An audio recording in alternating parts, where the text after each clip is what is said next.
Me gusta la cita que usted coloca allí de Simón Bolívar, que el sistema de gobierno más perfecto es el que comparta mayor cantidad de bienestar, de seguridad social y estabilidad política. O sea, que ni siquiera habla que si una democracia, una dictadura, habla de temas elementales. No creo que al final que es lo que todos buscamos. Afirmativamente, ese lineamiento. Cuando Simón Bolívar dijo esa frase, lo dijo bajo un concepto de tanto problema, hasta un terremoto. Y él procuraba con las personas que laboraban con él o colaboraban con él que se mantenía el bienestar social, que era la punta de flecha para mantener una verdadera seguridad. Gracias por tener este honor y oportunidad que me permite Radio Ancón y su prestigiosa audiencia y poder tener la complacencia de mostrarles una pincelada de conocimiento por la gracia de Dios que me ha regalado, permitiendo conocer a un grupo selecto de intelectuales denominado Trinca, que significa saberes del vocablo esperar, y presidida por el doctor Miguel Ángel Cañizales, que ha mantenido el mismo lineamiento internacional de los centros de reflexión think tank. En esta ocasión presentaré un pequeño tema entre varios y valiosos títulos redactados por profesionales en esta revista de edición especial julio 2024 hacia una república, una nueva república. Claro que sí. Y el título del el artículo que usted escribe es Seguridad versus Delincuencia, Afirmativamente. que es un tema sumamente importante abordar, claro que sí, pero me gusta la cita que usted coloca allí de Simón Bolívar, que el sistema de gobierno más perfecto es el que comparta mayor cantidad de bienestar, de seguridad social y estabilidad política. O sea, que ni siquiera habla que si una democracia, una dictadura, habla de temas elementales. No creo que al final que es lo que todos buscamos. Afirmativamente, ese lineamiento. Cuando Simón Bolívar dijo esa frase, lo dijo bajo un concepto de tanto problema, hasta un terremoto. Y él procuraba con las personas que laboraban con él o colaboraban con él que se mantenía el bienestar social, que era la punta de flecha para mantener una verdadera seguridad.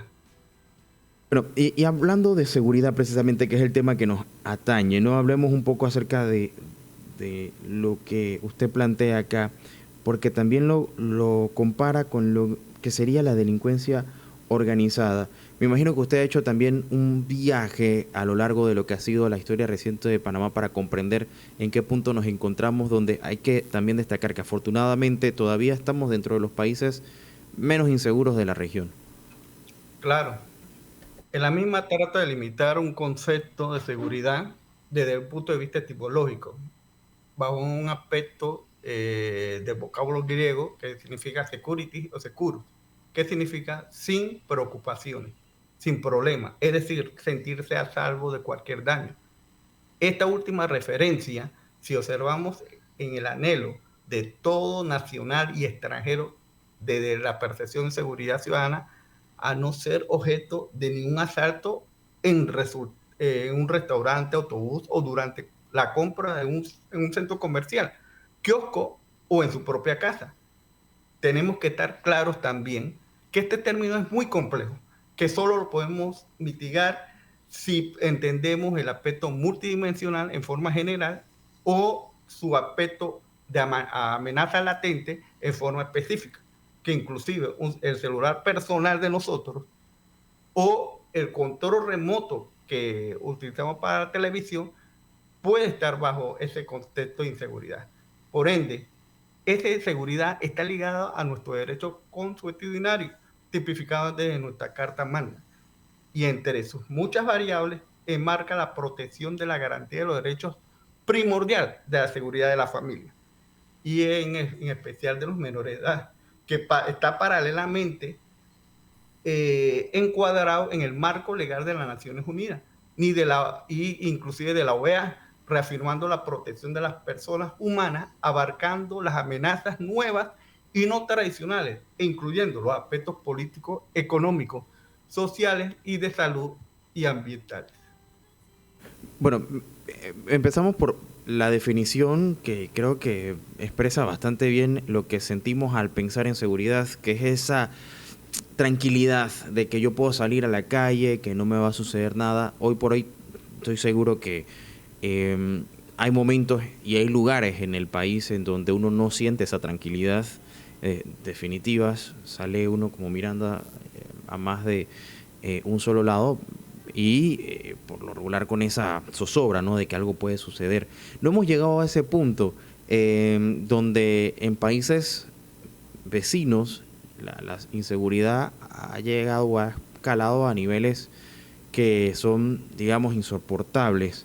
Pero ¿cómo podemos mirar un poco la historia del país? Porque usted habla un poco acerca de la retrospectiva de Panamá para tratar de tener estos criterios unificados, donde usted señala que por lo menos en el 2000 se adoptaron los fundamentos de la política panameña de seguridad. ¿Qué comprende esto?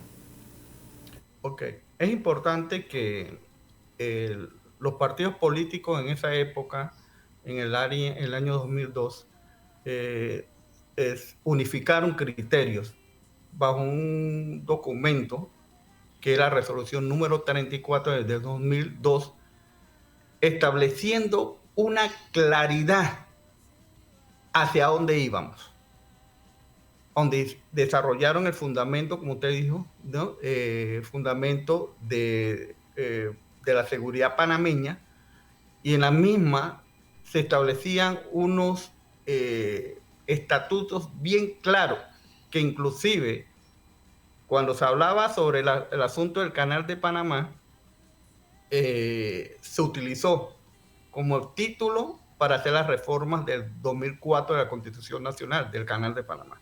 Pero ahí quedaron algunas aristas, ahí quedaron bastantes cosas que tenían que introducirlo a nivel constitucional, como por ejemplo el concepto real de una seguridad, que tenía que ser multidimensional, multilateral, armónico, diferenciado, ¿no? En la que nosotros, de una manera u otra, y multilateral, podíamos articular y poder darle frente a esa situación.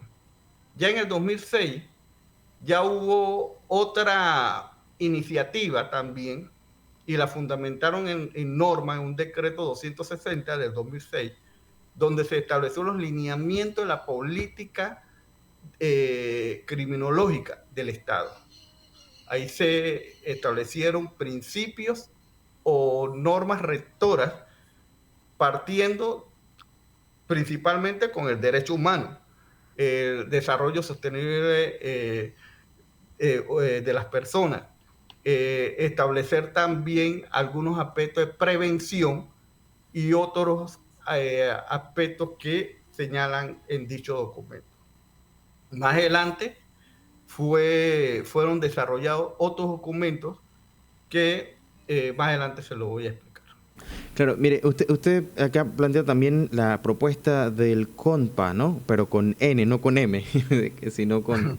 Sí, que es el Plan de Convivencia Pacífica. Y esto me parece muy interesante, pero quiero quizás tocar un tema un poco más delicado, porque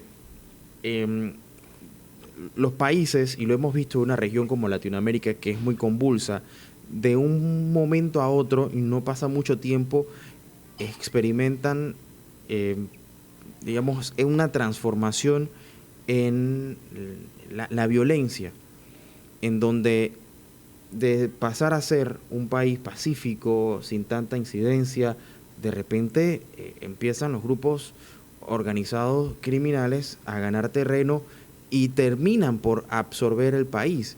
Entonces, ¿cómo se conjuga esto con un plan preventivo? Usted hablaba de la prevención para evitar que esas cosas también ocurran en un país que, como el nuestro, con las características de ser un país de tránsito. Lo hemos visto, muchísimas personas que han pasado por Darién, que probablemente están huyendo también de las autoridades en sus respectivos países, puedan atentar en contra de la seguridad nacional.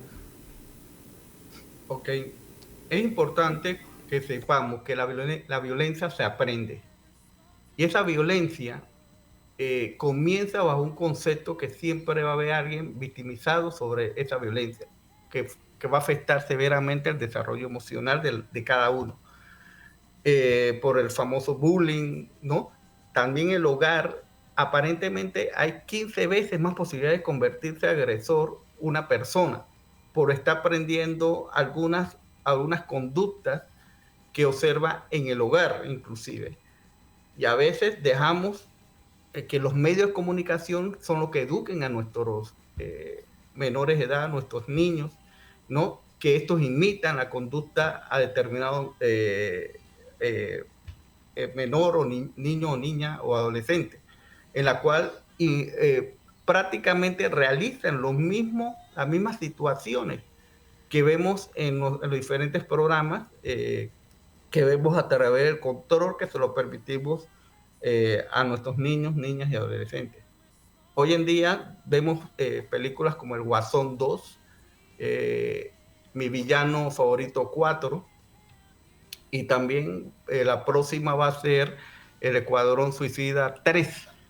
Y si observan, son gentes que en realidad realizan cosas malas, pero ahora el mundo o los medios de comunicación están permitiendo que esas personas son los héroes y esa niñez y adolescencia están agarrando ese ejemplo.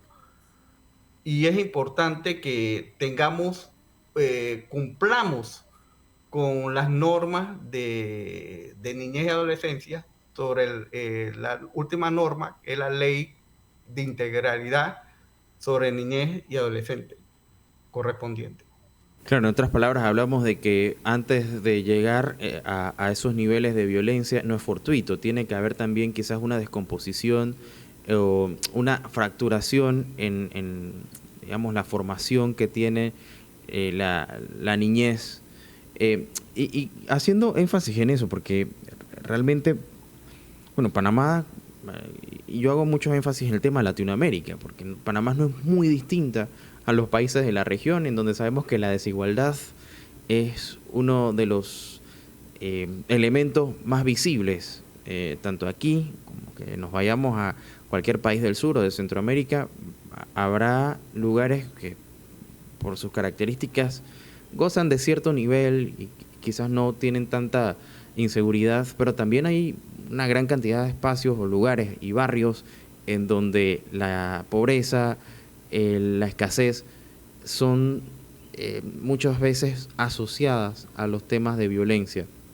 En ese sentido, ¿cómo hacer, ¿no? para poder rescatar a lo que usted decía de la niñez, de esos entornos en donde difícilmente los padres pueden salir de eso y ahora los niños? Ok, ahí una de las partes que estoy enfocando como un punto de sugerencia es lograr que la educación es lo primordial. O sea, hay que educar, o sea, hay que enseñar las normas, tanto internas en el mismo hogar o las normas internas social que nosotros tenemos que desarrollar. Hay materias que prácticamente la han eliminado, como cívica, eh, le tendrán otro nombre, pero esa era una materia que tenían que explicar bien sobre el concepto de la ética y la moral. Y eso es lo que están confundiendo ahora mismo eh, determinados grupos y influenciando en un momento determinado aquí en nuestro país. Entonces es importante que eduquemos, también hay que corregir en forma inmediata para poder darle claridad de que haya certeza del castigo o certeza de un premio también si la persona cumple o mantiene una buena conducta. Y por ende, la prevención correspondiente. La prevención se debe dar constante, pero tiene que dar en todas las esferas, de los medios de comunicación, en el hogar, en las escuelas, etcétera. Bueno, y quisiera que nos dé su apreciación también con respecto a este tema, sobre todo el de la seguridad, es muy complejo, ¿no? No es fácil de abordar y tiene muchas características, y me imagino que eso va evolucionando a medida en que los grupos van buscando los grupos organizados en la delincuencia organizada van buscando nuevas metodologías. Esto pues puede ir cambiando, lo entendería de este modo, pero a ver, no sé si hay referencias históricas en donde sea posible, digamos, bajar esos niveles de inseguridad, aunque bueno, hay un ejemplo, quizás el del presidente de El Salvador, que es muy cuestionable, pero son métodos no ortodoxos, pero a través de estos métodos que usted menciona, es posible que podamos empezar a dibujar una mejor sociedad más segura, haciendo hincapié en lo que usted mencionaba al principio, que la seguridad es un sinónimo de tranquilidad, o sea, de saber que yo puedo salir a la calle y que no me va a suceder nada. En el 2012 también se hizo una resolución del gabinete número 84, dando énfasis en solucionar problemas de seguridad ciudadana.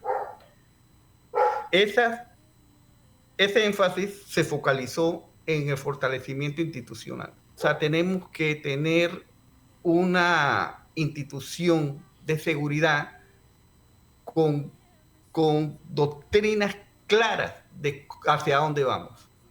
No podemos estar dando tumbes y tumbes por ahí en el sentido de que vienen cada uno con su propio librito.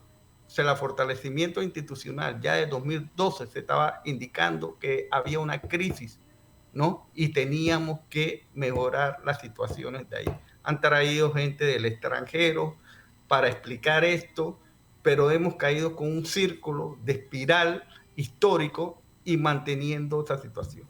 Si usted observa lo que ocurre en los organismos de seguridad.